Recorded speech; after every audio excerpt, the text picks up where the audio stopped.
కర్ణునిపై విజయం సాధించాక అర్జునుడు ఉత్తరంతో, అదిగో ఆ కనిపించే రథం మీది ధ్వజంపై బంగారు తాటి చెట్టు గుర్తు ఉంది చూడు. నన్ను ఆ సైన్యం దగ్గరకు తీసుకుని వెళ్ళు. అక్కడ మా తాతగారు భీష్ముడు వారున్నారు. వారు దైవ సమానులు. రథంపై విరాజమానులై నాతో యుద్ధం చేయడానికి ఉత్సుకులై ఉన్నారు అన్నాడు. ఉత్తరునికి బాణాలు తగిలి శరీరమంతా గాయాలయ్యాయి. అందుకని అతడు అర్జునుతో, వీరుడా, ఇక నేను నీ గుర్రాలను నడపలేను. నా ప్రాణాలు కెడపట్టాయి. మనసు స్థిమితంగా లేదు. ఇంతవరకు ఏ యుద్ధంలోనూ నేను ఇంతమంది సూర్యులు ఒక్కచోట ఉండడం చూడలేదు. నీతో ఇంతమంది యుద్ధం చేయడం చూస్తే నా మనసు చెదిరిపోయింది. గదల రాపిడి ధ్వనులు, శంఖ నినాదాలు, వీరుల సింహనాదాలు, ఏనుగుల ఘీంకారాలు, ఉరుముల వంటి గాంధీవ టంకార ధ్వనులు విని విని నా చెవులు చిల్లులు పడిపోయాయి. స్మరణ శక్తి నశించింది. ఇక చర్నాకోల కళ్ళెం పట్టుకునే శక్తి నాకు లేదు అని మొరపెట్టుకున్నాడు. అర్జునుడు, నరశ్రేష్ఠ, భయపడకు, ధైర్యం చిక్కపట్టుకో. నీవు కూడా యుద్ధంలో అద్భుతమైన పరాక్రమాన్ని చూపావు. నీవు రాజకుమారుడవు. శత్రు సంహారం చేయగల మత్స్యనరేశుని సుప్రసిద్ధ వంశంలో జన్మించావు. కాబట్టి ఈ సమయంలో నీవు నిరుత్సాహపడకూడదు. రాజపుత్ర, చక్కగా ధైర్యం తెచ్చుకుని రథం మీద కూర్చొని యుద్ధ సమయంలో గుర్రాలను నియంత్రించు. సరే, ఇక ఇప్పుడు నన్ను భీష్ముని సేన ఎదుటకు తీసుకుని వెళ్ళు. నేను దివ్యాస్త్రాలను ఎలా ప్రయోగిస్తానో చూడు. నేడు ఈ సమస్త సైన్యం చక్రంలాగా తిరుగుడు పడడం నీవు చూస్తావు. బాణాలు వేయడంలో, ఇతర ఆయుధాలు తిప్పడంలో నాకున్న నైపుణ్యం నేడు నీకు చూపుతాను. నేను పిడికిలి బిగించడం ఇంద్రుని వద్ద, హస్తలాఘవం బ్రహ్మ నుండి, సంకట సమయాలలో విచిత్ర రీతిలో యుద్ధం చేయడం ప్రజాపతి వద్ద నేర్చుకున్నాను. అలాగే రుద్రుని నుండి రౌద్రాస్త్రాన్ని, వరుణుని నుండి వారుణాస్త్రాన్ని, అగ్ని వలన ఆగ్నేయాస్త్రాన్ని, వాయుదేవుని నుండి వాయువ్యాస్త్రాన్ని అభ్యసించాను. కాబట్టి నీవు భయపడకు. నేను ఒక్కడినే కౌరవులు అనే వనాన్ని నాశనం చేసి వేయగలను అని ధైర్యం చెప్పాడు. ఈ రీతిగా అర్జునుడు ధైర్యం కలిగించగానే ఉత్తరుడు రథాన్ని భీష్ముడు రక్షిస్తున్న రథ సైన్యం దగ్గరకు తీసుకువెళ్లాడు. కౌరవులపై విజయం సాధించాలనే కోరికతో తన వైపు వస్తున్న అర్జునుడు చూచి నిష్ఠుర పరాక్రమం చూపగల గంగానందనుడు భీష్ముడు ధైర్యంగా అతని దారికి అడ్డు నిలిచాడు.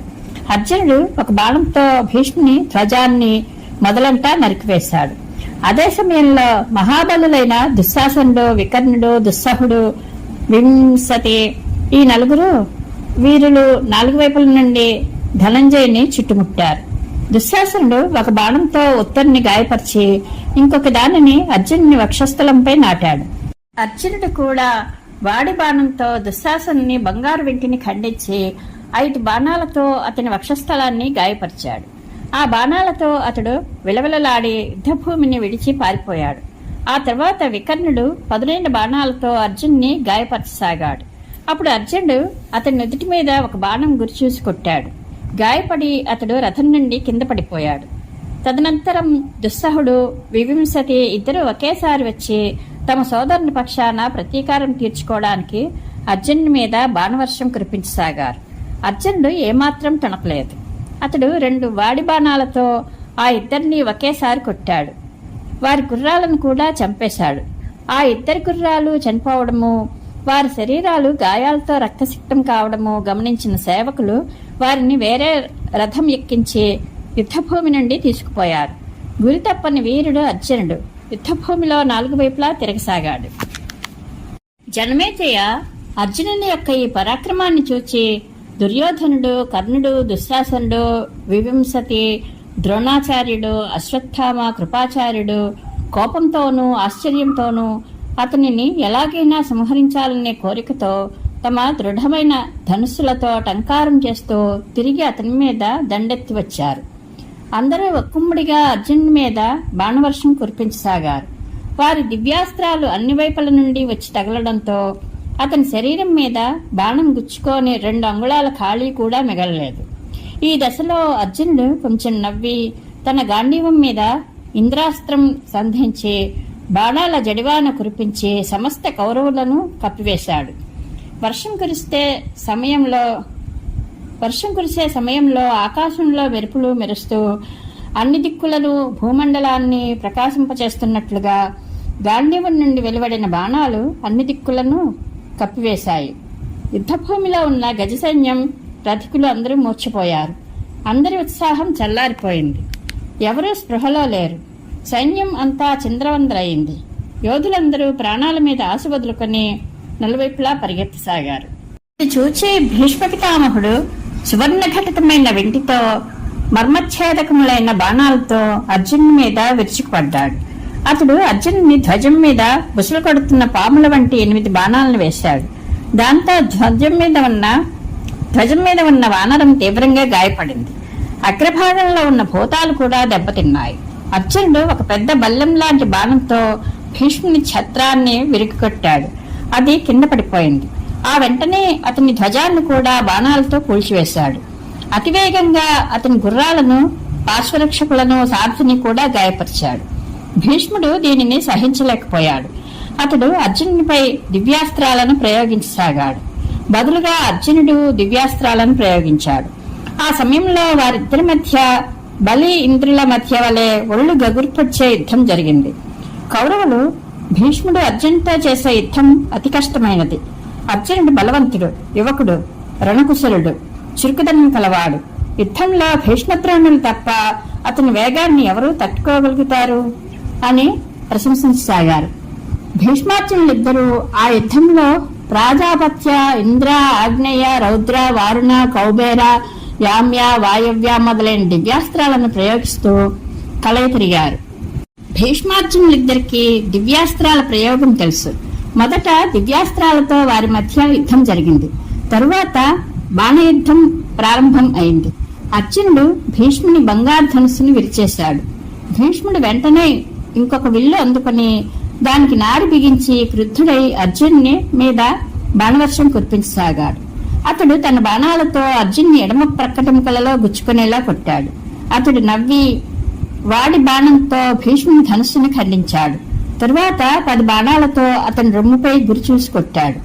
దీంతో భీష్ముడు సొమ్మసిల్లి రథకూబరపు స్తంభాన్ని ఆనుకుని చాలాసేపు కూర్చుండిపోయాడు. భీష్ముడు కదలకపోవడం చూసి సారథికి తన కర్తవ్యం గుర్తుకు వచ్చింది. అతడు భీష్ముని రక్షించడానికి అతనిని యుద్ధభూమి నుండి దూరంగా తీసుకుపోయాడు. వైశంపాయనుడు చెబుతున్నాడు. భీష్ముడు యుద్ధభూమిని విడిచి బయటికి వెళ్లిపోగానే దుర్యోధనుడు తన రథంపై జెండా ఎగురుతూ ఉండగా సింహనాదం చేస్తూ ధనుస్సు పట్టుకుని ధనంజయుని మీదకి వచ్చాడు. అతడు చెవి వరకు వెంటిని లాగి అర్జునుని నుదుటిపై బాణంతో కొట్టాడు. ఆ బాణం లలాటంలో గుచ్చుకుని గాయం నుండి వేడి నెత్తుటి ధారలు స్రవించాయి. దాంతో అర్జునుడికి పట్టరాని కోపం వచ్చింది. అతడు విషాగ్నుల వంటి వాడి బాణాలతో దుర్యోధనుని తూట్లు పడసాగాడు. ఈ రీతిగా ఇద్దరు పరస్పరం బాణాలతో బాధించుకోసాగారు. తరువాత అర్జునుడు ఒక బాణాన్ని దుర్యోధనుని రొమ్మును ఛేదించేలా కొట్టి అతనిని గాయపరిచాడు. ఇంకా అతడు కౌరవ సైన్యంలోని ముఖ్యులైన యోధులందరినీ బాధించి తరిమివేశాడు. యోధులందరూ పరిగెత్తడం చూసి దుర్యోధనుడు కూడా తన రథాన్ని వెనుకకు మళ్లించి యుద్ధంలోంచి తొలగిపోయాడు. దుర్యోధనుడు శరీరం అంతా గాయాలతో నిండి నోటి నుండి రక్తం కక్కుకుంటూ చాలా వేగంగా వెళ్లిపోవడం చూశాడు అర్జునుడు. అప్పుడు యుద్ధకాంక్షతో అతడు భుజాలు చరుచుకుంటూ దుర్యోధనుని యుద్ధానికి పిలుస్తూ, ధృతరాష్ట్రనందన, యుద్ధంలో వెన్ను చూపి పారిపోతాడెందుకు? అందువలన నీ కీర్తికి భంగం కలుగుతుంది. నీ విజయఘోషలు పూర్వంలా ఇప్పుడు వినబడడం లేదు. నీవు రాజ్యభ్రష్టుడిగా చేసిన ఆ యుధిష్ఠిరుని ఆజ్ఞానువర్తి అయిన ఈ మధ్యమ పాండవుడు అర్జునుడు యుద్ధం కోసం వేచి ఉన్నాడు. కొంచెం వెనక్కి ముఖం చూపించు. రాజుల కర్తవ్యాన్ని గుర్తుకు తెచ్చుకో. వీరపురుష దుర్యోధన, నీకు ముందు వెనుకలా ఎవరూ రక్షకులు కనిపించడం లేదు. కాబట్టి పారిపో. ఈ పాండుపుత్రుని చేతి నుండి నీ ప్రాణాలను దక్కించుకో అని గేల్ చేశాడు. ఈ రీతిగా అర్జునుడు ఉల్లసమాడడంతో అంకుశం పోటు తిన్న మదపుటేనుగుల దుర్యోధనుడు రోషంతో వెనక్కి తిరిగాడు. గాయాలతో నిండిన శరీరాన్ని ఎలాగో స్వాధీనంలోకి తెచ్చుకుని అతడు తిరిగి యుద్ధానికి రావడం చూసి కర్ణుడు ఉత్తర దిశ నుండి అతనిని రక్షిస్తూ అర్జునుని ఎదిరించాడు. పడమటి దిక్కు నుండి అతనిని రక్షించడానికి భీష్మ పితామహుడు తన ధనుస్సు ఎక్కుపెట్టి వచ్చాడు.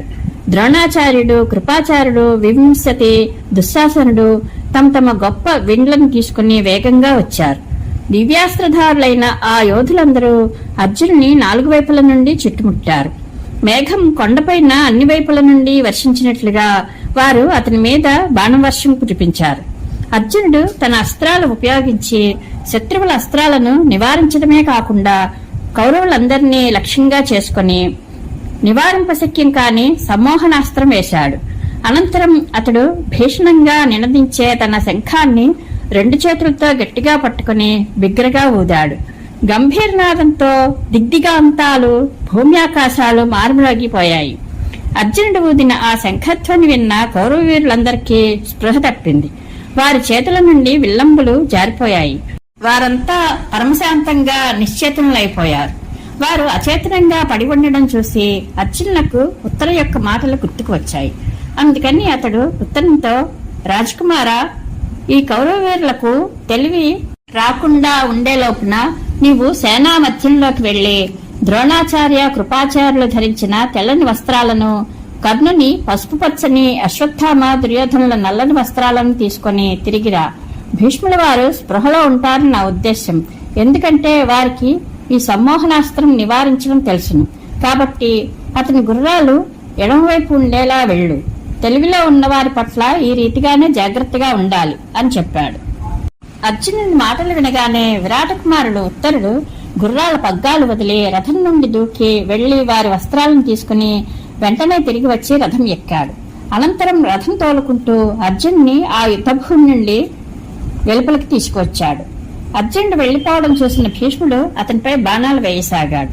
అప్పుడు అర్జునుడు కూడా అతని గుర్రాలను చంపి అతనిని కూడా 10 బాణాలతో గాయపరిచాడు. సారథి ప్రాణాలు కూడా హరించాడు. అతనిని అక్కడే యుద్ధభూమిలో వదిలి రథకుల సమూహం నుండి బయటపడ్డాడు. అప్పుడతడు మేఘాలు తొలగిపోయిన సూర్యునిలా ప్రకాశించాడు.